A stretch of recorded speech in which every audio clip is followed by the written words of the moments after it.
The Roman soldiers were in relatively good spirits as they marched through Teutoburg forest in the new province of Germania. The path was narrow and surrounded by forests, bogs, and one inexplicable stone wall.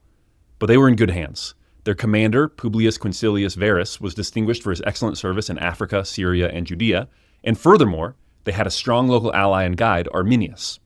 He had served with the Roman legions on the Danube frontier. He was a Roman citizen and a good soldier. They were marching to battle, and battles were always dangerous, but in the dozens of years the Romans had been fighting Germans, nothing led them to believe that a German force could defeat an organized, competently led Roman army.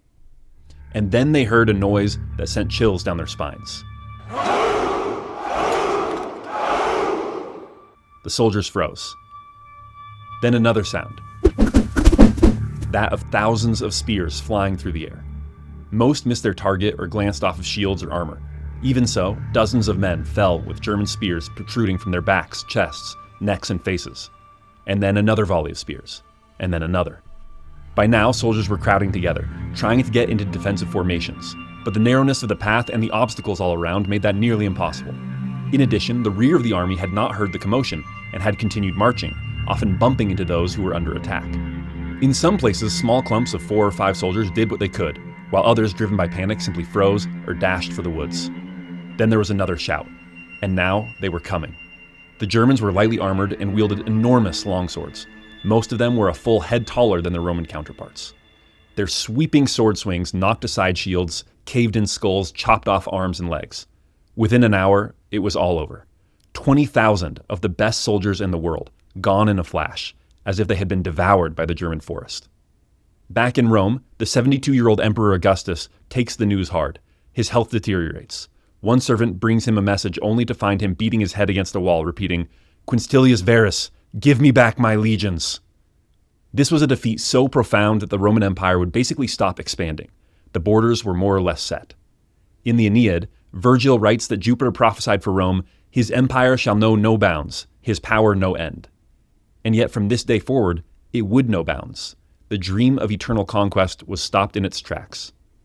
Back in Germania, the victorious German general, the traitor Arminius, looked over the field of slaughter. It was already being dedicated as a sacred site. 1,500 prisoners were taken, of whom 500 would be gruesomely sacrificed to the gods in thanks for victory. Arms and armor were collected, mostly for future use, though some would be thrown into pools and ponds at the battle site as part of the ritual to dedicate this now holy place. Everywhere he looked, men beamed at him with pride and admiration. Under his leadership, they had done what no German army had done before, and not only defeated, but wiped out a Roman army. How did he do it? How did one man change the course of history forever? Let's find out. Welcome to How to Take Over the World. I'm going to show you how great I am. This was our tiny tower. I just want to say from the bottom of my heart, I'd like to take this chance to apologize to absolutely nobody.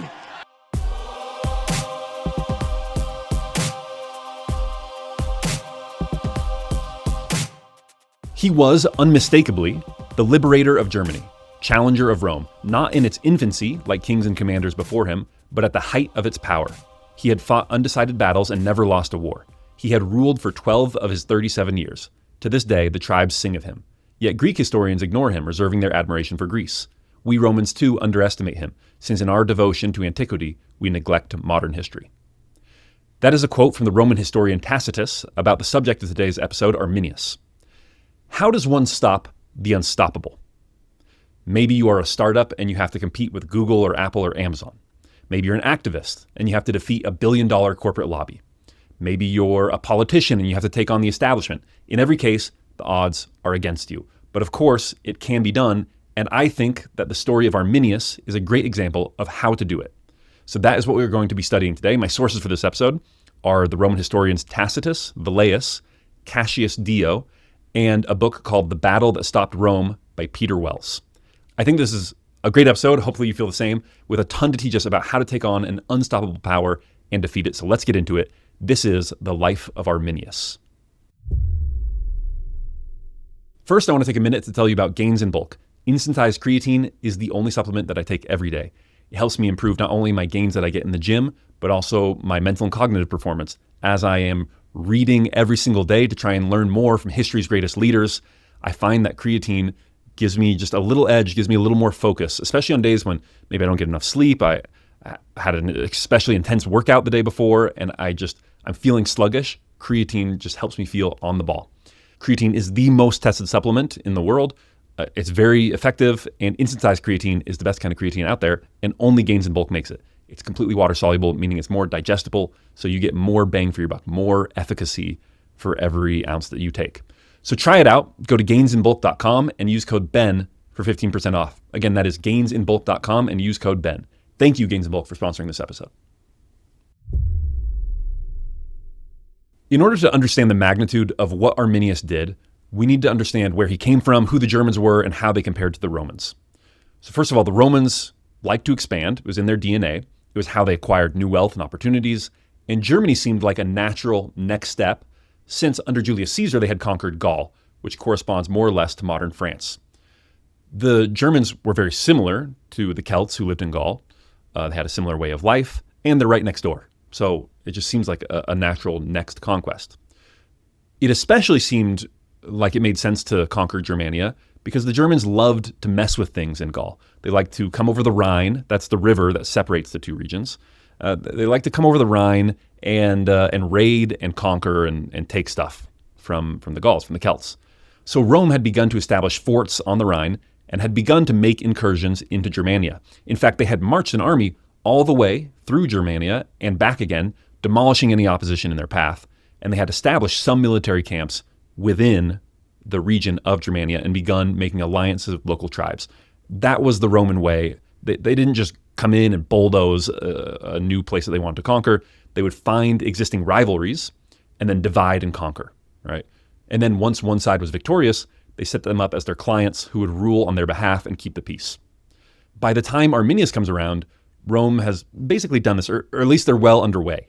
They consider Germania pacified and are looking to consolidate, begin levying taxes, and establish a steady provincial government.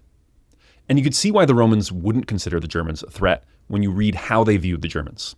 So Tacitus wrote a book on the Germans in 98 AD, which is invaluable for helping us understand exactly how the Romans saw the Germans.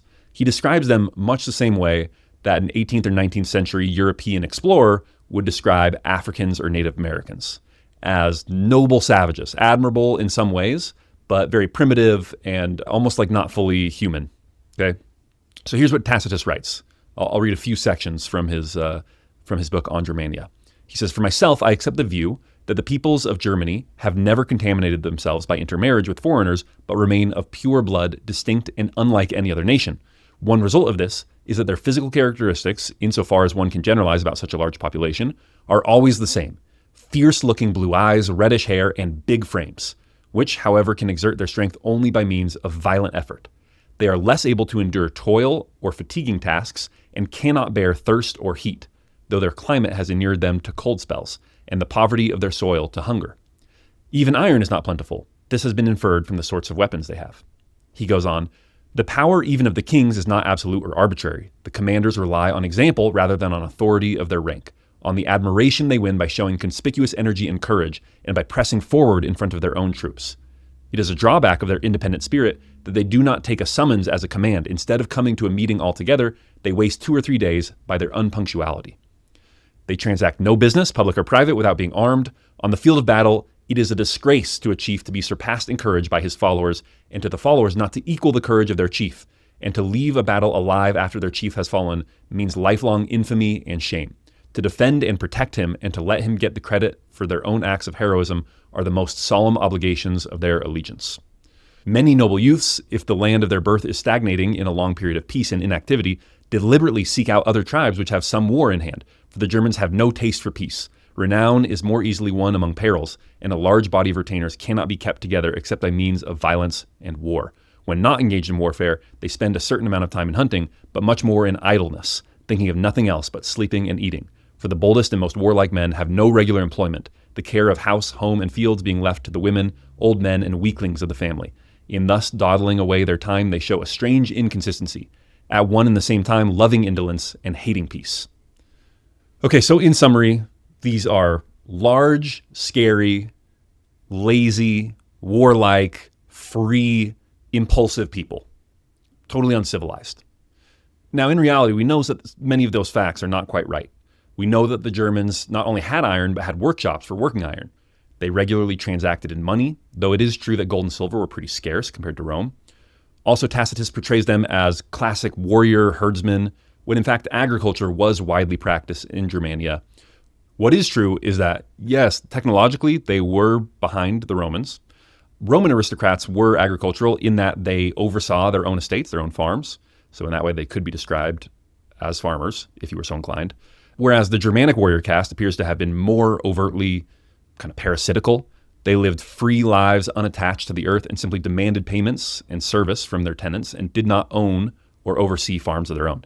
So there is some truth to what Tacitus is saying, even though maybe it's a little bit exaggerated. So the important thing, though, is in the Roman imagination, Germans are these great white naked beasts who fight with wild rage and little to no organization. Okay, the truth is a little more nuanced than that, but it's not a terrible description of the difference between the two. Historians like to go back and point out that, Roman propaganda was wrong and point out how much the Romans were exaggerating and how the Germans, even though they're portrayed to be barbarians, were actually much more similar. They actually did have iron weapons and they did wear armor. They didn't go into battle naked.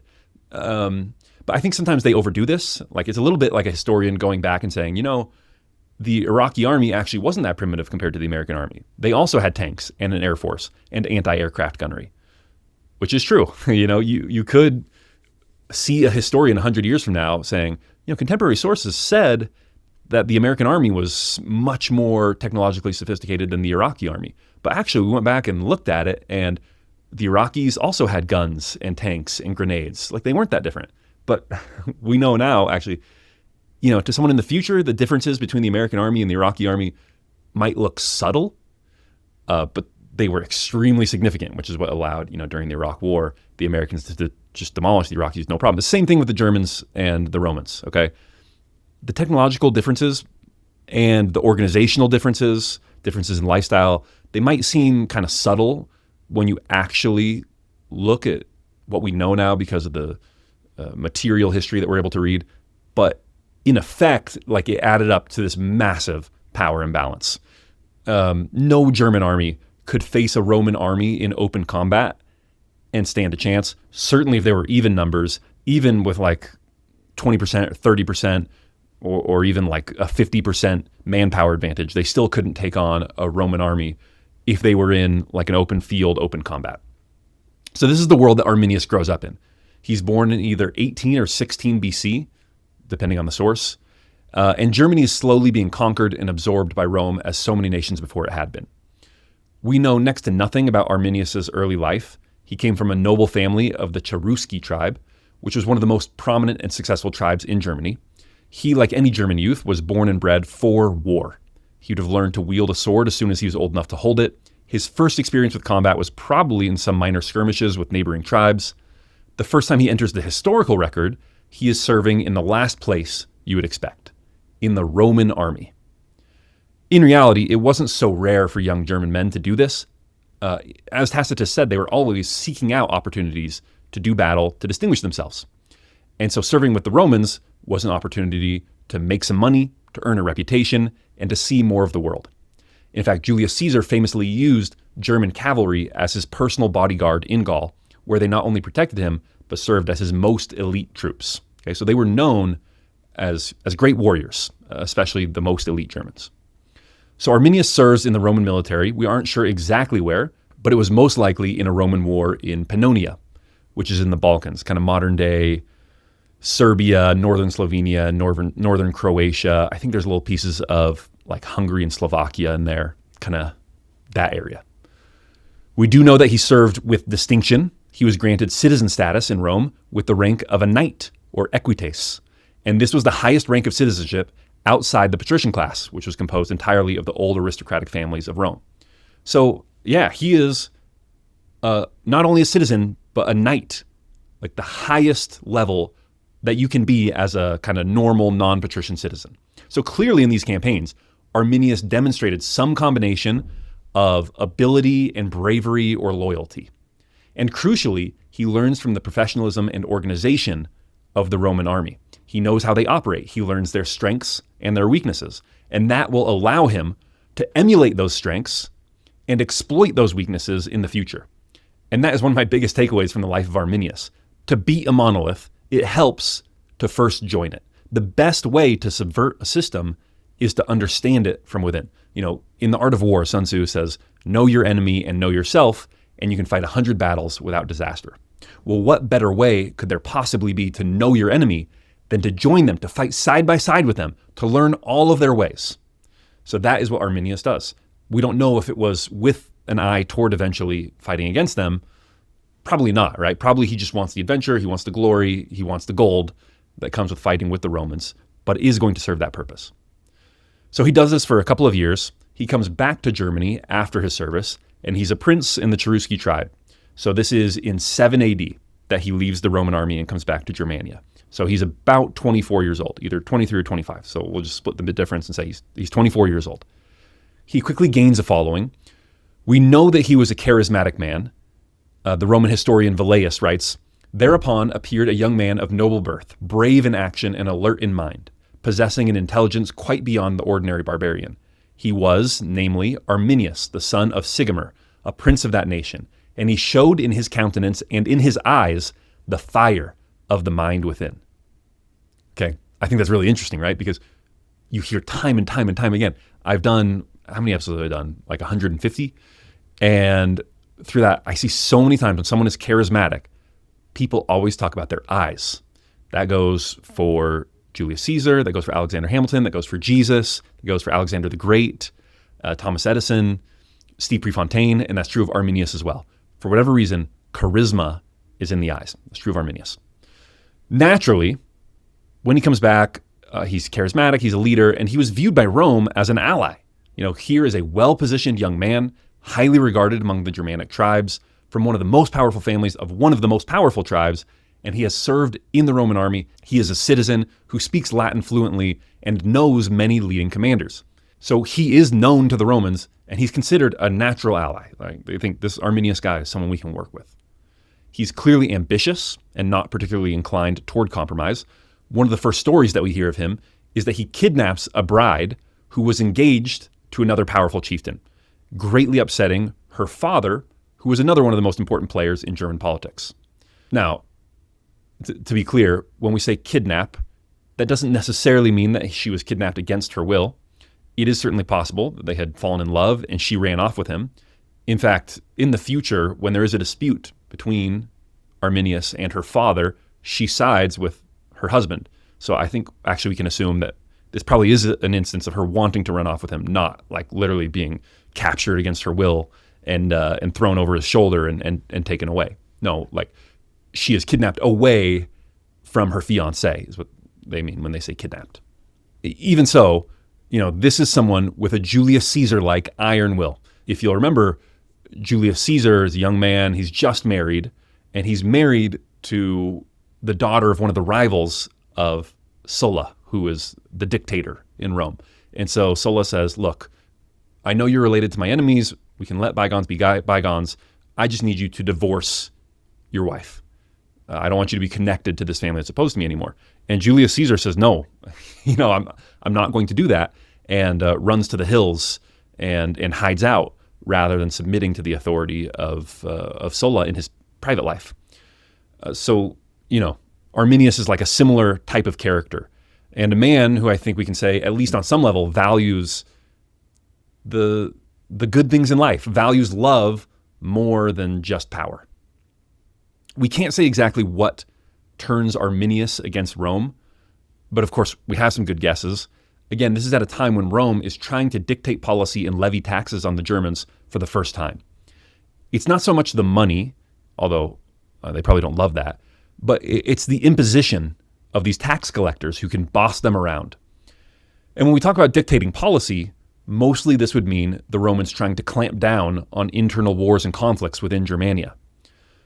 But that's going to be a problem for a lot of people like Arminius, because these intertribal conflicts were how young men would gain a reputation and a livelihood. War was not some exceptional state or unexpected occurrence. It was a part of their way of life. Any patriotic Germanic warrior would be enraged at this infringement on their ancient liberties. We are, free German men. We answer to no one. But especially a young German man with a large following and a popular reputation like Arminius. He comes back to Germania and he's expecting, okay, I've served capably with the Romans. I'm a citizen. I'm a knight in the Roman Empire. I've won all these battles. I've led all these men. I'm going to have a chance to come back to Germania and start some wars, conquer some other tribes, get people to follow me, really make a name for myself. And he comes back and instead finds that the Romans are saying, no, you guys have to cut out all of these internal wars and have peace and just kind of follow what we tell you to do. Okay, so Arminius is probably one of the dozen or so men who would be most negatively impacted by this imposition of regular Roman rule. His ability to take his band of followers and grow and expand and conquer is just going to be severely hampered.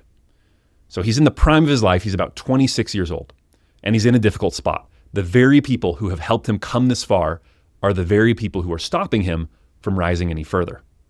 And so he makes the fateful decision to rebel.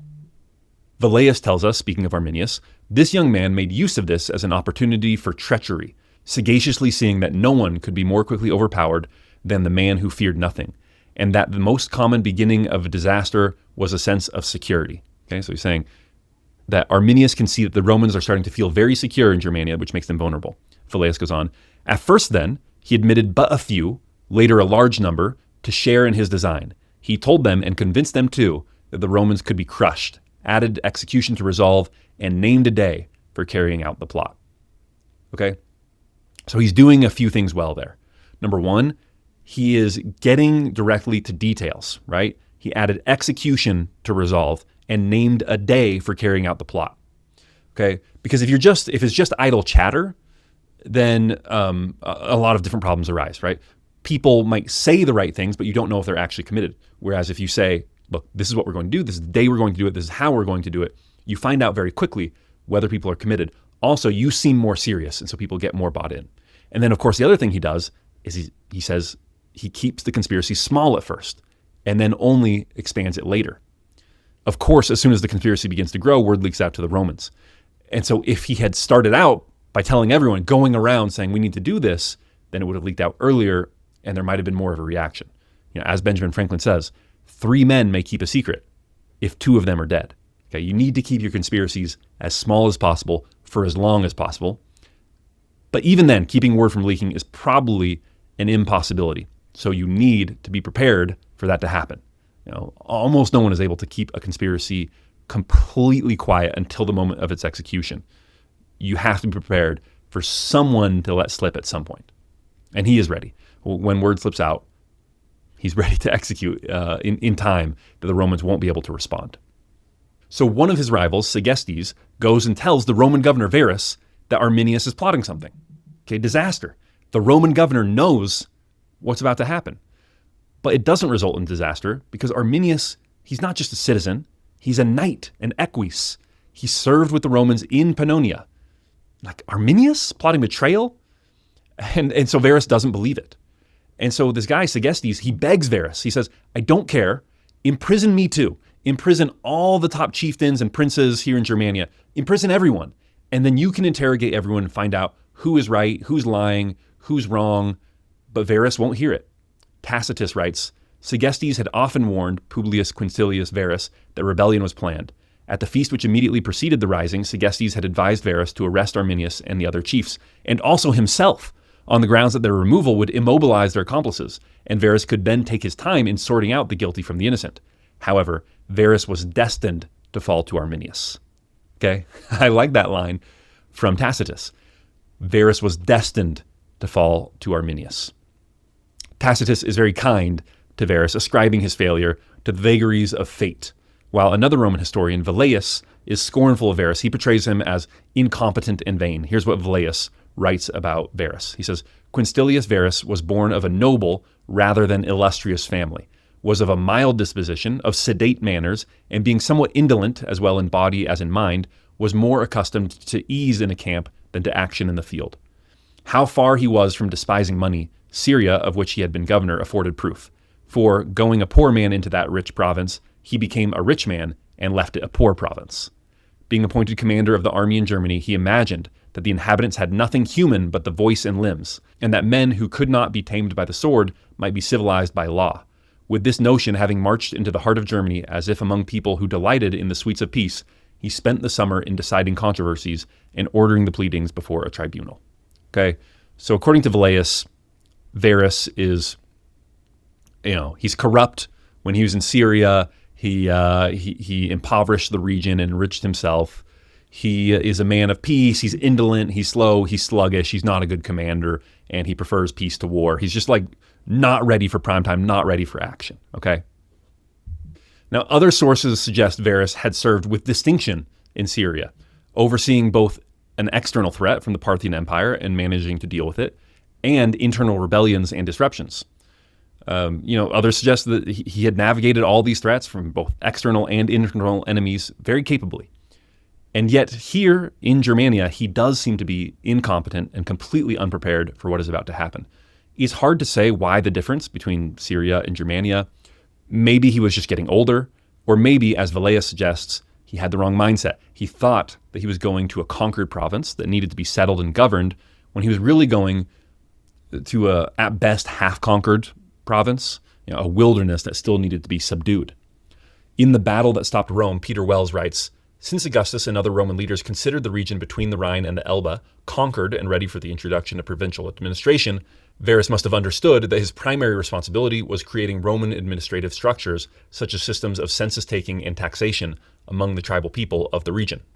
Okay, so he's just got completely the wrong mindset of what he is supposed to go in and do.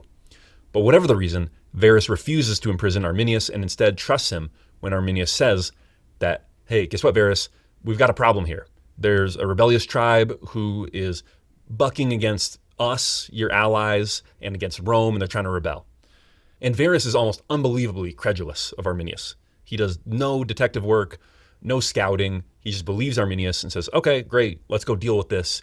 And he takes 3 legions and marches on Arminius's orders into the middle of Germania to go attack this supposed enemy. In the meantime, Arminius has laid his trap. He has a large army of hardened German warriors waiting and hiding in the forests and swamps of northern Germany.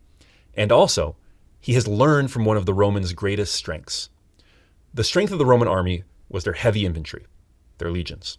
And that was because they were tough, disciplined, and well-armored, but also because they had a special ability. These fighters were also construction workers. They were like half lion, half beaver. And that meant that they could throw up a fort in a single night, or build a wall to surround an enemy, or build a bridge to make a surprise crossing of a river, or build siege engines to take a city. They were incredible engineers as well as soldiers. And they are always building things to give them more of an advantage. Well, Arminius lays this trap, and he doesn't just rely on the element of surprise to win his victory for him, because he knows that even when surprised, if you allow the Romans to form up, they are just going to be tough to deal with. And so he literally engineers, he builds a kill zone. He has his men dig trenches, transplant trees, and build a wall to create an area that will be impossible for the Romans to pass, except for in an extremely narrow line. This will create a dynamic where the Romans are unable to gather in formation to defend themselves, and will be unable to communicate effectively since their army will be spread out over a few miles as they go through this narrowly constricted area. So Arminius oversees the construction of this site, and then meets up with Varus to show him to this big, scary German army that is threatening Roman rule in Germania. They march together for several days. Sometimes when you see this battle portrayed in media, there's a sense of impending horror as the Romans march further and further into the deep, dark German forest. But I don't think it was anything like that. These men thought they had nothing to fear.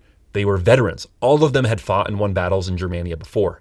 The area was on the cusp of becoming Roman territory. And besides, they had trusty Arminius there to guide them. So as these guys are marching, they think they are marching in relative safety toward what should be a relatively easy victory. They marched for several days. Arminius told Varus that a detour was necessary. And so he takes them from the main road into this carefully constructed trap. And then on September 8th in 9 AD, Arminius sprang it. The Germans attacked all along the line in multiple places at once. First there was the shout, then the whistle of spears flying through the air. The spears did much of the work. Roman infantry was heavily armored, but even Roman armor and shields can't always protect you from multiple spears thrown at close range from an elevated position. Men tried to crowd together to make some sort of defensive formation, but the narrow path was hemmed in on every side by walls, trees, and swamps. Then another shout, and the Germans came crashing in with their long swords. In tight formations, Roman infantry always outfought the Germans. Protected by their large shields, heavy armor, and tight formations, they could get in close and stab with their short sword, the gladius. But out of formation, one-on-one, the Germans had the advantage with their larger physiques, greater strength, and long swords that they could use to batter the Romans, knocking away their shields, slashing at faces and exposed limbs, and even if they didn't cut the Romans, a strong German soldier swinging his sword with all his strength could easily break an arm or a leg. A blow that was stopped by a helmet still might easily knock down and concuss a Roman soldier. And so when you are in this kind of open free-for-all, without the ability to stay in formation, the fact that they can take these big sweeping swings with their sword, that the Germans have the freedom to do this, means that they are just battering and hacking at the Romans, who with their short gladius really can't respond. Accounts differ on exactly how long the battle took. Cassius Dio says the battle went on for 3 days, which would mean that the Romans did in fact manage to offer stiff resistance, but were simply trapped in the swampy forest area, essentially being besieged by the Germans until they slowly weakened and killed them. But most accounts suggest that the battle lasted about an hour. Either way, all agree on the end result. Nearly 20,000 Roman soldiers dead, 1,500 taken prisoner, of whom 500 would be gruesomely executed as part of human sacrifice rituals. A detachment near the back were able to see what was going on and make a break for it, but they were also tracked down and slaughtered. Varus, on seeing his hopeless state, killed himself rather than suffer the indignity of capture, torture, and execution by the Germans. The Germans beheaded him and sent his head on to some other Germanic tribes, who eventually forwarded it to the Emperor Augustus. Back in Rome, the news was greeted with shock and devastation. Augustus worried that there was a real possibility that the Germans would now march down and attempt to sack Rome. He ordered his German bodyguard dismissed, and he ordered hasty preparations made. Such fears were unfounded, and Arminius never did attempt to make serious attempts to conquer any Roman territory. But the Romans, not knowing this, were in a state of absolute panic. The Battle of Teutoburg Forest permanently shook Augustus for 2 reasons. One, he was already old and frail, 72 years old. His health was not good, and this absolutely shocking defeat affected his nerves in his old age. Physically, Augustus would never recover from the shock, and he elevated his adopted son Tiberius to co-emperor less than 2 years later. It was shocking for another reason. Augustus had essentially done to the Roman state what he was hoping to do to the Germans. War and conquest and politics were a part of the way of life, ways to make money and a reputation. But now Rome was, for all intents and purposes, a monarchy. And so many of these paths of advancement were at least diminished, if not entirely closed. You could no longer seek to become the first man in Rome by proposing and carrying out an adventurous conquest of some distant land. All of that was tightly controlled by Augustus, and the credit for such victories and conquests went directly to him. And the way that Augustus could justify this change in the way of life for the patrician class was that, yes, okay, Augustus is closing down this path to glory, but he has brought us peace and stability. That was the big emphasis of Augustus's propaganda, peace and stability. So to lose 3 legions, 20,000 men in a single battle, that was a serious threat to the entire justification of his rule. And that is why this is so devastating. That is why, according to Suetonius, upon hearing the news, Augustus is butting his head against the wall, shouting, "Quinstilius Varus, give me back my legions." Okay? It was in the first thing that really challenged his invincibility as emperor of Rome. Rome would never seriously attempt to pacify and incorporate Germania into their empire again. There were, however, reprisals.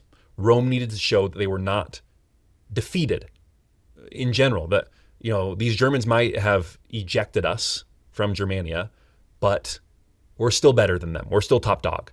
And in fact, Arminius would fight the Romans again multiple times. He was never able to deliver such a shocking defeat as he had at the Battle of Teutoburg Forest, but neither was he soundly defeated by the Romans. He was able to organize a German army that was capable of meeting the Romans in the field of battle and fighting them to a draw. Tacitus tells us of an account before one battle. He says, "The old German unsystematic battle order and chaotic charges were things of the past. Their long wars against Rome had taught them to follow the standards, keep troops in reserve, and obey commands. Arminius rode around inspecting his whole army. He reminded each unit as he came to it that freedom was back again, that they had annihilated Roman armies, that many of his men were actually carrying Roman spoils and spears. Okay, so there you see Arminius doing what a Roman general does, right? Riding around and inspecting a well-ordered army. Okay, so we see he's learned many lessons from the Romans. He has organized German armies, he's keeping reserves, he inspects them.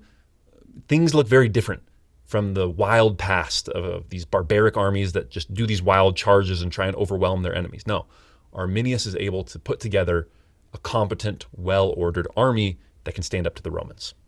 Okay. Even so, they fight battles. The Romans seek to meddle a little bit in German politics, seeking to prop up their favorites who stood for peace and friendship with Rome. And that included Arminius's own brother. This episode is brought to you by Founders. Founders is one of my favorite podcasts. You have limited time. There's only so much media that you can consume. Okay. You have trusted me with your well-earned time, and I appreciate that. It's meaningful to me.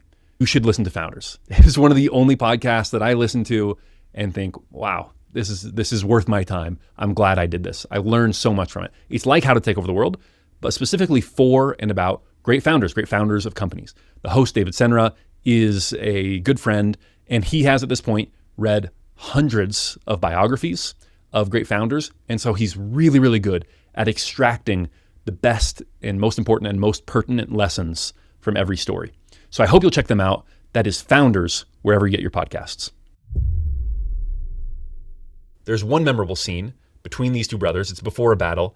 And I love this scene. To me, it is so cinematic. It's one of these things that you can't believe is real. But I mean, Roman historians tend to be pretty accurate. I think this really happened. So listen to this, reading now from Tacitus. Now the river separated the Romans from the Cherusci.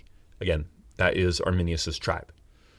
On the bank of the river stood Arminius and the other chieftains. He inquired whether Germanicus had come, that's a Roman commander, and hearing that he had, asked to be allowed to speak to his brother Flavus in the Roman army.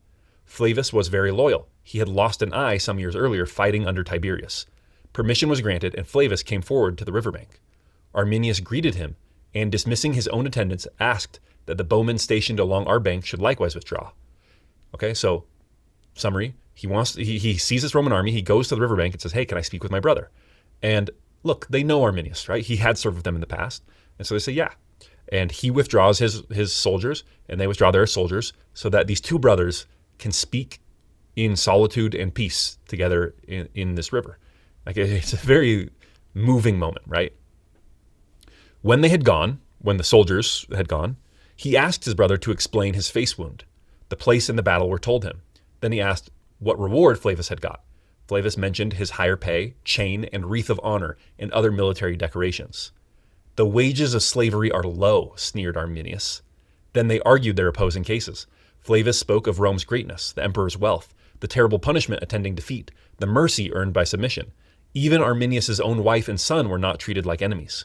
His brother dwelt on patriotism, long-established freedom, the national gods of Germany and their mother, who joined him in imploring that Flavus should not choose to be the deserter and betrayer, rather than the liberator of his relatives and his country. The discussion soon became abusive. Blows would have followed in spite of the river barrier if Lucius Stertinius had not hastened up and restrained Flavus, who was angrily calling for his horse and weapons. Across the river, Arminius was to be seen shouting threats and challenges to fight, a good many of them in Latin, since he had formerly commanded a Cheruscan force in the Roman army. Okay, so what a scene, these two brothers coming face to face. And at first, their feelings get the better of them. These are brothers after all. And he's asking, what happened to your eye? How did you get this wound? And he's telling him of the place and the battle. And he says, well, what did you get for it? And he's like, some chains and a better place in the army.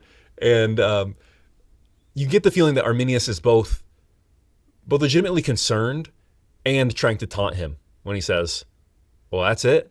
The wages of slavery to the Roman army are pretty low. You lost an eye, and congratulations on your chain and your trophies, And then they get animated, heated, and almost come to blows, and they have to be separated by their respective armies who, have a sense of honor and aren't just going to kind of rush in and assassinate the other guy, but are willing to say, hey, these brothers have their own arguments, but we're not going to let them kill each other over this. I find it like a very moving scene. Well, Anyway, the battle happens, and it's kind of a draw. I think the Romans win, but they don't manage to wipe out the German army.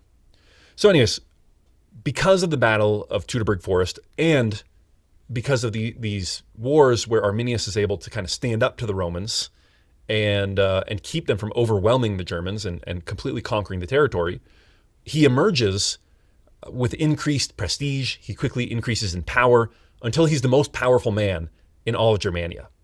He continues to battle Segestes, who is his father-in-law, but also kind of another leader of the pro-Roman faction of German forces. And Tacitus gives us an account of Arminius' speech and taunts, which I think gives you a feel for his public speaking ability, his charisma. So again, as way of background to this speech, Segestes is his father-in-law and has helped the Romans to kidnap his daughter, Arminius' wife and son, who are his daughter and grandson, right? And they have been sent to live in the Roman town of Ravenna. Reading Arminius' words now from an account from Tacitus.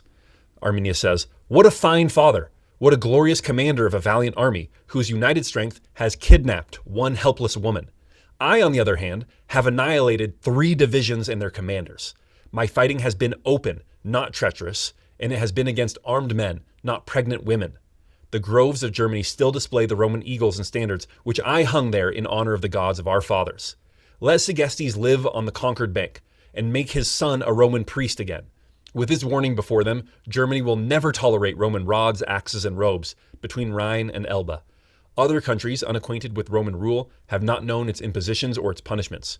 We have known them, and got rid of them. Augustus, now deified, and his chosen Tiberius have gone away frustrated. There is nothing to fear in an inexperienced youth and a mutinous army. If you prefer your country, your parents, and the old ways to settlement under tyrants abroad, then do not follow Segestes to shameful slavery. Follow Arminius to glory and freedom." I love how much he sounds like a politician, right? On campaign. Do not follow Segestes to shameful slavery. Follow Arminius to glory and freedom. Arminius will make Germany great again. Arminius, glory and freedom. All right, it's a great slogan. Okay, so he uses this propaganda, his victories against the Romans, to grow and increase in power. He's getting more and more tribes to follow him. But there was one lesson that Arminius did not learn from the Romans, and that was that the German people would never consent to have their historical liberties infringed. After defeating the Romans at Teutoburg Forest and fighting them to a draw in these other battles, Arminius was so powerful that he sought to make himself king of all Germania. But a German king is basically just a local version of the Roman Empire. He is going to want to do all of the same things, pacify his kingdom, cut out all of this raiding, because he owns all of it, right? And so having a king to whom everyone had to answer was anathema to the German way of life. So unfortunately, at this point, he fades from the Roman records, so we don't know the play-by-play of exactly what happened next, only that he was betrayed and murdered by someone close to him. His wife and son, who had previously been captured by the Romans, were paraded around Rome during a triumph, and then, as I said, were subsequently exiled to Ravenna, where Arminius' only legitimate son was raised as a Roman. We know next to nothing of this son's fate after that, and that is where the story of Arminius basically ends. He's assassinated by someone in his attempt to become king of Germania. So at the end of his story, I guess the final question is, why did this defeat stop the Romans in their tracks? And the Romans would make further conquests, a little bit in Arabia. They would go back into England a little bit. But there's a real turning point here. Augustus stops making large-scale conquests and instructs his successors to stay within Rome's defined borders. And they mostly would.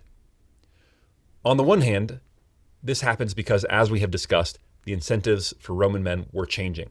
Under the imperial system, this sense of an intense competition within the Senate was now gone. So on the one hand, it's kind of luck. Arminius' victory at Teutoburg Forest happened to correspond to a time when the incentives for conquest were simply changing. And this battle convinced them that conquest was dangerous and uncertain. Since we already don't have the same incentives to do it, we're really just not going to try this anymore. But I think that ignores that this was also psychologically shocking to the Romans in a way that was abnormal. It wasn't just a defeat, it was a slaughter. And they heard the stories, right? The stories of Germans gouging out eyes, cutting off hands, committing human sacrifice. And furthermore, the Romans, they always had this like complex about their barbarian neighbors to the north, both the Germanic tribes and the Celtic tribes to their west. You know, both the Celts and the Germans were these big, scary, blonde barbarians who might swoop down at any time and sack Rome. So yes, in part, because of this psychological effect, Arminius was able to stop Rome in their tracks. His reputation faded in the centuries after his death, but it was revived starting in the 17th century as a symbol of German nationalism. 26 operas were written about Arminius in the 17 and 1800s, and numerous books and poems as well. An 87-foot-tall copper statue of Arminius was constructed in the 19th century. It stands atop a 1,300-foot hill near the small town of Detmold and is one of the most popular tourist sites in all of Germany up to the current day. It gets between 1 and 2 million visitors per year. So his reputation fades for a while, but in the end, he did have this tremendous legacy as the liberator of Germany and kind of the first German man, right? The man who united the German tribes and started to establish a united Germany. So how did he do it? What lessons do we learn from the life of Arminius? Number one, his charisma. He was just a great leader, a great speaker. That ability to speak well, to communicate at scale is what unites all great leaders across generations, right? You have to get people to buy into your vision. And in order to get people to buy into your vision, you have to be able to communicate well at scale. And he could. Also, as a part of his charisma, charisma is in the eyes. We see that with all of these great leaders, from Arminius to Jesus to Steve Jobs. So great charisma in his ability to communicate and in the way he looked at people. Number two, to beat a monolith, you first join it. The best way to subvert a system is to understand it from within. Arminius joined the Roman army. He learned how to undertake great military engineering projects, which he utilized to great effect at the Battle of Teutoburg Forest. He learned to train and drill his men, how to get them to fight in formation and in an organized manner. He learned the Roman army's weaknesses. If you want to take down a giant, you must first understand it. And one great way to do that is to join it, get an understanding from it from within. And then lastly, when you do take down the behemoth, when you take down that Goliath, make sure that you don't just repeat their mistakes, okay? Because that's always going to be a temptation. They make the mistakes they do for a reason. They have their rationalizations. And if you're not careful, you're going to do what Arminius did, which is basically repeat what Rome did and try and make himself king of Germania. And that brought out all of these same resentments as when the Romans tried to conquer Germany, and he got himself killed doing it. So I'll end there, and I'll end with this quote again from Tacitus. I think it's a great summary.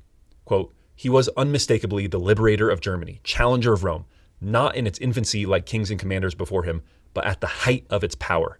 He had fought undecided battles and never lost a war.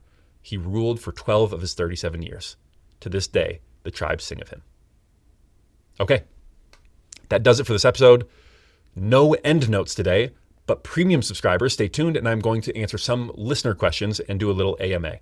So if you subscribe at takeoverpod.supercast.com, you have the ability to submit questions. And so some people have done that. I've got about 5 or 6 questions I'm going to answer. Stuff like, what is your reading list that you would recommend to anyone? What episodes are you afraid to do? What's your process for creating new episodes? Which I get asked all the time, but I'll answer it again, I guess. So if you'd like to listen to all of that, if you'd like to listen to all episodes of How to Take Over the World, including premium episodes, and hear all end notes, all How to Take Over the World content, you can subscribe at takeoverpod.supercast.com, or you can subscribe in-app if you are listening on Apple Podcasts. So if you are a premium subscriber, that AMA will start now. And if not, thank you for listening to How to Take Over the World.